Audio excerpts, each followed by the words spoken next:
राधे कृष्णा दोस्तों, आज के वीडियो में हम बात करेंगे सीता माता के हरण की। सीता माता के हरण के बाद क्या क्या होता है। क्या आप जानते हैं कि सीता माता के हरण के बाद मेघनाद ने सीता माता का वध कर दिया था। राम के भाई लक्ष्मण ने रावण की बहन शूर्पणखा की नाक काट दी थी। पंचवटी में लक्ष्मण से अपमानित शूर्पणखा ने अपने भाई रावण से अपनी व्यथा सुनाई और उसके कान भरते हुए कहा, सीता अत्यंत सुंदर है, वह तुम्हारी पत्नी बनने के सर्वथा योग्य है। रावण ने खर और दूषण के साथ दंडकारण्य में पहुंचकर पुष्पक विमान से ही सीता को गुपचुप तरीके से देखा तो वो मुग्ध हो गया। तब रावण ने अपने मामा मारीच के साथ मिलकर सीता अपहरण की योजना बनाई। मारीच का सोने के हिरण का रूप धारण करके राम व लक्ष्मण को वन में ले जाने और उनकी अनुपस्थिति में रावण द्वारा सीता का अपहरण करने की योजना थी। इस पर जब राम स्वर्ण हिरण के पीछे वन में चले गए तब लक्ष्मण सीता के पास थे, लेकिन बहुत देर होने के बाद भी जब राम नहीं आए तो सीता माता को चिंता होने लगी।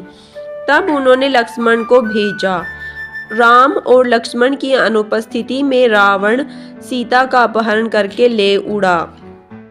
अपहरण के बाद आकाश मार्ग से जाते समय पक्षीराज जटायु के रोकने पर रावण ने उसके पंख काट दिए। रावण ने सीता माता का अपहरण किया और उन्हें अपनी सोने की लंका में ले गया। रावण ने ये सब शूर्पणखा का बदला लेने के लिए किया था। रावण ने सीता माता का अपहरण किया और उन्हें सोने की लंका में ले गया।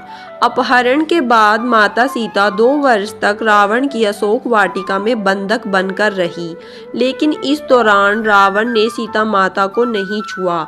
इसका कारण यह था कि रावण को स्वर्ग की अप्सरा ने यह शाप दिया था कि जब भी किसी स्त्री को उसकी इच्छा के बिना स्पर्श करेगा, जो स्त्री उसे चाहती नहीं है, तो रावण तत्काल ही मृत्यु को प्राप्त हो जाता। अतः रावण किसी भी स्त्री को इच्छा के बगैर उससे प्रणय नहीं कर सकता था। अशोक वाटिका लंका में स्थित है, जहां रावण ने सीता को हरण के पश्चात बंधक बनाकर रखा था। ऐसा माना जाता है कि एलिया पर्वतीय क्षेत्र की एक गुफा में सीता माता को रखा गया था, जिसे सीता एलिया नाम से जाना जाता है। यहाँ सीता माता के नाम पर एक मंदिर भी है। जब राम अपनी वानर सेना लेकर आगे बढ़ते जा रहे थे तो रावण ने उन्हें रोकने की बहुत कोशिश की, अपनी पूरी सेना और मायावी शक्तियां लगा दी थी। एक कथा के अनुसार माना जाता है कि जब मेघनाद राम जी से युद्ध करने आता है तो उसके मन में एक छल भरा उपाय सूझता है। रण क्षेत्र में वानर सेना और राम लक्ष्मण में भय और निराशा फैलाने के लिए रावण के पुत्र मेघनाद ने अपनी शक्तियों से एक मायावी सीता की रचना की, जो सीता की भांति ही नजर आ रही थी। राम और लक्ष्मण भी उसे पहचान नहीं पाए थे। मेघनाद ने उस मायावी सीता को अपने रथ के सामने बैठा लिया और रण क्षेत्र में घुमाना प्रारंभ कर दिया। वानरों ने उसे सीता समझकर प्रहार नहीं किया, सभी वानर पीछे हट गए। बाद में मेघनाद ने मायावी सीता के बालों को पकड़कर खींचा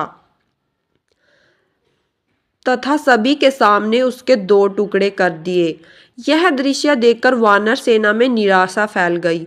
सभी सोचने लगे कि जिस सीता के लिए युद्ध कर रहे हैं वह तो मारी गई, अब युद्ध करने का क्या फायदा। राम ने सीता की मृत्यु का समाचार सुना तो वे भी अचेत हो गए। चारों ओर फैला खून देखकर सब लोग शोकाकुल हो उठे। यह देखकर मेघनाद निकुंबिला देवी के स्थान पर जाकर हवन करने लगा। जब राम की चेतना लौटी तो लक्ष्मण और हनुमान ने उन्हें अनेक प्रकार से समझाया तथा विभीषण ने कहा कि रावण कभी भी सीता को मारने की आज्ञा नहीं दे सकता, अतः यह निश्चित ही मेघनाद की माया का प्रदर्शन है, आप निश्चिंत रहिए। विभीषण का विश्वास कर श्री राम खुद को संभालते हैं और युद्ध करना प्रारंभ कर देते हैं। बाद में कुछ दिन और युद्ध चला और अंततः रावण मारा गया। सत्य की जीत हुई। राम भली भांति माता सीता को लेकर वापस अयोध्या लौट आते हैं। दोस्तों इस वीडियो में कुछ दृश्य और कुछ बातें लोक कथाओं पर आधारित है। धर्म ज्ञान इसकी कोई पुष्टि नहीं करता है। अगर आप अपने वीडियो में या कहीं भी इन जानकारियों का उपयोग करते हैं तो उसकी जिम्मेदारी आपकी है। जय श्री राम।